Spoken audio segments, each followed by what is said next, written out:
Good morning. Today is Tuesday, January 31st, the last trading day for the month of January of 2023. And overnight, we have a bit of a correction going on in US equities. And of course, the highlight for this week is, of course, the FOMC meeting on Wednesday. And the result will be known at 3 a.m. local time, Singapore time, on Thursday. So technically, it will be on Thursday morning at 3 o'clock in the morning, in which the FOMC will reveal to us the amount of the quantum of the rate hike. Market has already priced in basically a 25 basis point or a 0.25% hike. And if the result is more than this amount, obviously it's going to be a negative for equity markets. And but most people already priced in almost 100% of market participants priced in a 25 basis point rate hike. So if the result is none other than that, it will definitely cause a lot of confusion and a spike in volatility. But more importantly is what the Federal Chairman is going to tell us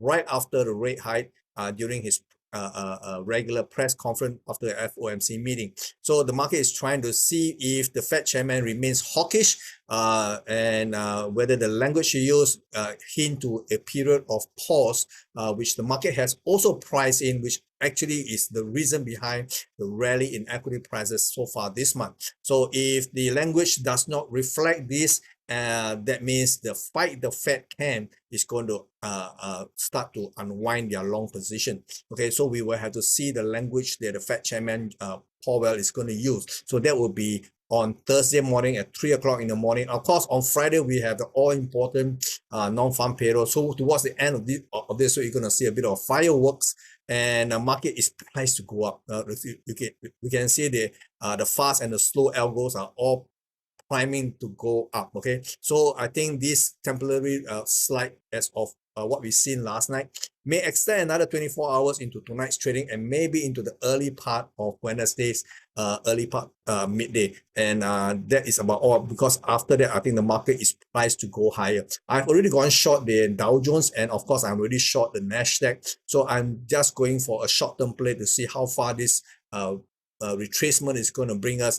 And I want to try to stay neutral and perhaps even go long right after the FOMC meeting going into Thursday morning. So do watch out. The market is priced to go higher. So we will have to see how the market reacts. Now, basically what we can see that overnight, the high traded at 34,164 was never revisited. This is the high last traded on Friday as of last week.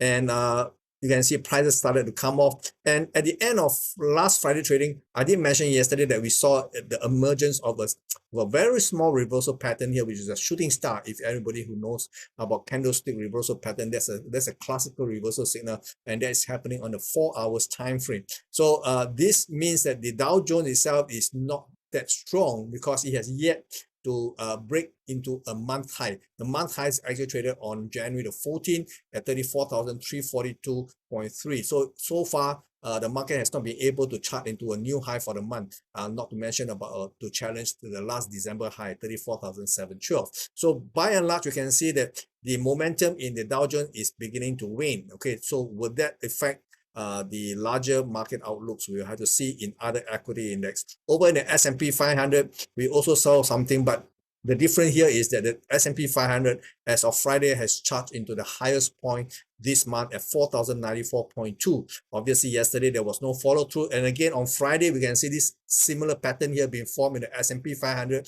which is what I call the shooting star, which is the classical reversal pattern. And that may be one of the reasons, technically speaking, the prices start to ease. Okay. And of course, it came very, very close to challenging last month high of 4,100.96, but it was just that close. Okay, but so far we will have to see whether it will come back again. We shall have to see. Okay, over in the Nasdaq 100, we can see the similar thing.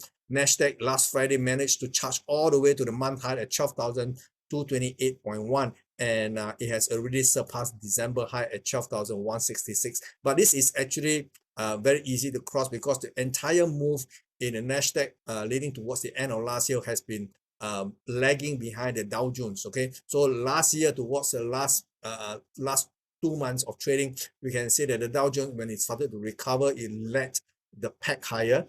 And this time around this month, we can see that Dow Jones is no longer performing the role. In fact, the laggard in the last 2 months of 2022 now is the leader in US equity recovery, because fund managers have been trying to repopulate the portfolio after the end of the year performance. I'm sure they would have already squared a lot of position, pocket their gains, and now they have to repopulate the portfolio, and they will go for those very depressed tech stocks. Okay, and that's the reason why the Nasdaq 100 has been leading the charge higher this round. Okay, so yesterday we can see that the pullback was also deeper in the Nasdaq, and again very similar. We saw on Friday closing on a 4 hours time frame the appearance of a shooting star, and it appears on 3 major equity index. So that actually reinforces the idea that the market is primed for a short-term decline, I mean a correction. So far we can see that the on the chart wise, if I draw this line here, you can see that this low managed to give us some sense of a support. So as we go into tonight's trading, we want to see whether this support line can actually hold the market. If it fails to hold, then we probably will see a much deeper correction, even the idea of a topping out of this recovery. Okay, although the market has formed more likely a 3-wave corrective rebound, but it has failed to hit its target at 12,400. So this is actually less than ideal, but it is after all managed to go beyond the December high. So technically it has already fulfilled this 3-wave corrective pattern, and is already primed for a resumption of the larger degree downtrend. Okay, so the danger is that there is a possibility market may have already peaked, but from what I have seen in the other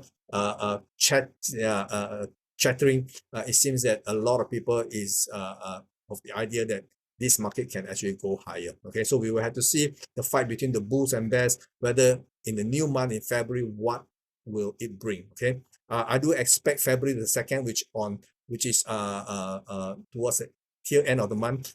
We want to see what kind of movement. I do expect on February the 2nd a big move to happen, either in the reversal or some kind of catalyst that cause the market to actually have a directional change. So do watch out for February the 2nd. Over in Hong Kong, you can see Hong Kong market actually picks out last Friday at 22,700. Yesterday, there was no new high. Market opens and then beginning to slide. This morning, continue to slide. Actually, the correction in equity market started in Asia, particularly in Hong Kong, because Hong Kong opened first on the first trading day of the week, and it have already shown us a weakness. So maybe this weakness may have influenced the US equity, and that may cause the equity markets in the US to actually also do the same as to pull back. Okay, so people are taking some money off the table. After all, this counter trend rally has been very robust. It's time to take some money off the table. So we are seeing continued weakness in Hong Kong this morning, and if the market can actually hold on to this support line here for today, I think the market probably will be looking at 21,200. If this level can actually hold, then maybe for time being, we will not make a call that the market has topped out at 22,700. Okay, and over in Shanghai Composite Index, yes, on Monday we have a major move. After all, we remember yesterday I did mention last week was a shortened week for Chinese equity market because they were closed for the first 2 days of the week to celebrate the Lunar New Year. And on Wednesday, the market started to go up, and on Friday, as of yesterday, the market went up to 3,310, but it couldn't sustain. And today we see a pullback, which is actually have undone everything that it has done overnight. Okay, in yesterday's trading. So we are seeing a pullback here that is actually quite aggressive. For a time being, this market has already turned bullish because it has taken out the last August high of 3,308.35. Okay, so this new high here has changed the entire structure of this move here. From the low in October, this market now has turned bullish, at least on the daily time frame. Short term, I think the market may be able to find some kind of support at 2,212 to 2,225, that level. So we have to see whether the market can actually hold out here. Okay, over in the Nikkei 225, we see very little move. Market did not go new high, it did not collapse like the others. So there is no visible decline going on in the Nikkei 225 as yet. The high traded at 27,502 was actually traded last Thursday. So over the last 2 trading days, we have not seen any attempt to go higher. So right now, at as we are speaking, there's a bit of a pullback, but it is nothing compared to what we have seen either in Hong Kong or in the Chinese equity markets. So definitely we will have to continue to watch this. Okay. Over in currency markets, we see that the dollar yen has actually broken out of the falling channel. The market seems to be holding, has a bottom here at 125.5, and it does look like it wants to go higher because it has already clearly broken out of this falling channel. And if the market takes out 131.50, it will be the first conclusive evidence that the market wants to gun higher, and the next obvious target is 134.80. Okay. Over in the euro versus the Canadian, over the US dollar, we can see the market continues to consolidate. There is no obvious downward move, but you can see the market has been trading below this midpoint of this rising channel, and that gives it a little bit of a bearish bias. And the high traded at 109.30, and this high was traded last Thursday. Like I said, over the last 48 hours, there was no new attempt to trade higher. So now I'm just waiting for confirmation that the market has possibly picked by seeing a move below this rising channel. If the market can close below this level, then it gives me the conclusive evidence that I need that the market here may have already picked at 109.30. That means the dollar is about to go higher, which is always been my my view. Okay. Over in the Aussie versus the dollar, if you have no currency pair to buy, maybe this currency will be the best candidate based on three factors that I can see. One is the firmness in commodity prices, and that should work out very well for Australian dollars, because after all, Australia is an commodity export economy, and any kind of rise in commodity prices should actually be beneficial for the Aussie dollars. And then we have gold prices, also very, very firm. When gold prices stays firm, it has always worked out in favor of the Aussie dollars. And of course, the most recent one was last week when you saw the CPI numbers for Australia came in higher than expected and remains very elevated. So it gives rise to the idea that the Reserve Bank of Australia would have no choice but to continue to hike rates higher, and that of course is beneficial to the Aussie dollars. So everything aside, based on this three factors, if you have no currency to buy, this will perhaps be one currency that there will be a good candidate for buying. Okay, but the market right now is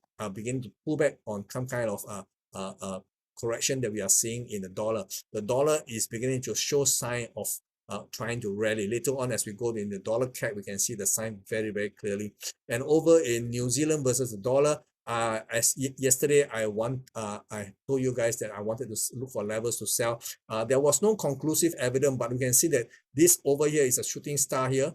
And before that, as the market went up to 0.65, this is an outside bar on a 4 hours time frame. That already give me an idea that this market is possibly biased to the downside. And if anything, at the bare minimum, I think there's a possibility that we can see a three-way pullback, okay, to somewhere just about 0.636 to even 0.6315. So yesterday I shorted this. So I hope that maybe the market will give me something to celebrate. Not a major move here, but the market has been struggling for quite some time now. Now, sterling versus the US dollar has also been doing very similar to what we have seen in the euro dollar, and it has basically been consolidating. But the fact is, the market has been crossing in and out of this midpoint here, caused a bit of confusion. But as we are speaking right now, the price action is below the midpoint, and that again give it a little bit of a bias to the downside. And I just want to see confirmation that it is coming down. Okay, so we will have to see how price will react going forward. Okay. And over in dollar CAD, okay, dollar CAD is the one most obvious one. Yesterday, when the market opens in Asia, the market went up to test the 133, broke it momentarily, but find no follow through stop orders. The market started to reverse, and as of this morning, the market has obviously taken out the near-term resistance line, and this is technically bullish for dollar. That's the reason why I have been saying there are already signs that the dollar is about to reverse. And it is the clearest right now in dollar CAD. If dollar yen start to go up and take out 131.5, then again that will be double confirmation from two different currency pair, and that will give further conclusion that I think the dollar weakness that we have seen since last September probably has come to a significant bottom here. So we will have to watch development in the currency markets going forward. Over in crude oil, we can see crude oil continues to slack, and as of what we are seeing right now, market has gone to a new low intraday. Okay, we will see what is the new low here. $77.57 and 57 cents. So this is the $77.57 is the low so far, and market seems to be wanting to go down. You can see the market tried to go beyond $82.66, failed once, failed twice, and yesterday on Friday it conclusively broke the near-term support line, and this Monday itself it could not go back up again and slam back down, and as of now we can see the market have even taken out the nearby support at $78.45 to trade at $77.57. So that means near term this could see a bit of weakness going forward. It's unfortunate because I'm beginning to see a sign of some kind of stabilization in the natural gas, which I think will be a catalyst for higher prices in crude oil. But seeing how crude oil is coming off, maybe it will postpone this potential reversal in natural gas. I've already gone long in natural gas last night because yesterday at the opening in Asia trading hours, the market gapped down and traded to a low. This is a low, a 10 months low. The market has been coming down since, or not 10 months, has been at least a 5 months low. Okay, the market actually peaks above $10 and it has fallen to $2.61, and that's a big move with no significant rebound. So I think the market is so oversold, there's going to be a technical rebound anytime soon. So yesterday when I saw the market did not go to a new low in New York, I decided to go in and test the water by buying some natural gas, and we will have to see whether it will continue to go higher. Okay, and over in precious metal, nothing much really happened. Precious metal remains elevated. The high traded here at 1,949.16 was traded last Thursday. So over the last 48 hours, there was no new attempt to go higher, but basically the market is not collapsing. So it is basically holding on. Okay, I think the catalyst for it to move either way will come during the FOMC meeting, which is on Thursday morning at 3 o'clock Singapore time. Okay, or in silver itself, we see a bit of jumpiness in silver. Okay, silver first went down to $22.76, and that is on Monday itself, and the market ran back up again on last Thursday. This is last Monday. Market ran up to $24.29 on Thursday before falling back down below the resistance line. You can see that despite the prices went up above this resistance line on a close-to-close basis, it has not breached this resistance line here. So this line is still very much valid. Okay. Over in crypto, we can see that crypto is basically mimicking what we are seeing in equity markets in the States. Of course, US equity market has found a significant bottom last October and starting to rally, and it has rallied for 3 months right now. Okay, so obviously the market now is getting a little bit nervous, and we saw last night how US equity saw a bit of profit taking, and that profit taking scenario also is being mimicked in the cryptocurrency space. Here we can see Bitcoin on Friday, it went up to just under $24,000, and as there was no follow through in New York and the market came under selling pressure, this is basically profit taking. So for now, the market has taken out a minus support line, and now I redraw another line based on this morning low, and we will see later on in the day whether this line is able to hold the market. If not, then we prepare for another run down to 20,400. Okay, so this is the bottom that could be significant. Okay, so do watch out for this move here. Ethereum did not follow through like Bitcoin. There was no new high traded on Monday. Market high best was at $1,660 before it started to unravel together with the decline in US equity markets. So right now the market is holding just above the 1,520 levels. If you are very optimistic of further gains in crypto prices, if this is the case, then you take the 3-wave pullback scenario, and if the market can hold at $1,500 and can stabilize, that could be a launch pad for higher prices going forward if you are very bullish. Okay, over in Ripple, we are seeing very similar outlook here, possibly a 3-wave move, and there is a key support here at 0.3686, and hopefully this level can actually hold. For a time being, the market has taken out a near-term support line, so obviously the near-term is a little bit bearish, but by and large this market is positive. We want to see whether it can hold out at 0.3686. Over in Cardano, we are seeing very similar move like Bitcoin. On Monday itself, it jumped up to a high of 0.399 before it moved back down. Now this is a bit of a frustration here, because this line here that we see, the resistance line, is 9 months in the making. This resistance line has been has been 9 months old. So he carries a bit of a significant. So yesterday when it broke above this line, I was actually quite optimistic that it will continue to charge higher. But by the end of closing last night, it went not only below this resistant term support line, even went below the support line here.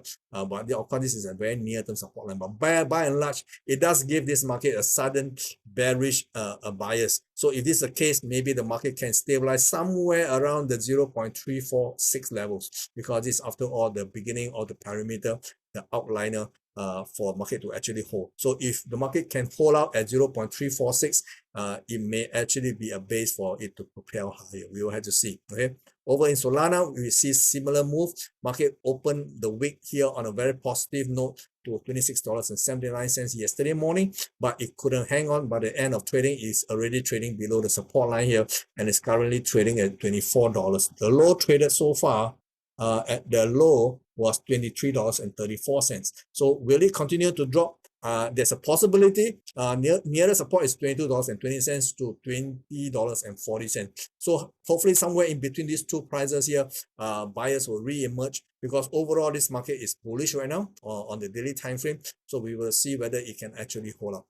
So that's all I have for you for today. Remember, the important date for this month, for this week, is actually on Thursday morning Singapore time at 3 a.m. and followed by Friday non-farm payroll. In the meantime, take care and be safe. Bye-bye.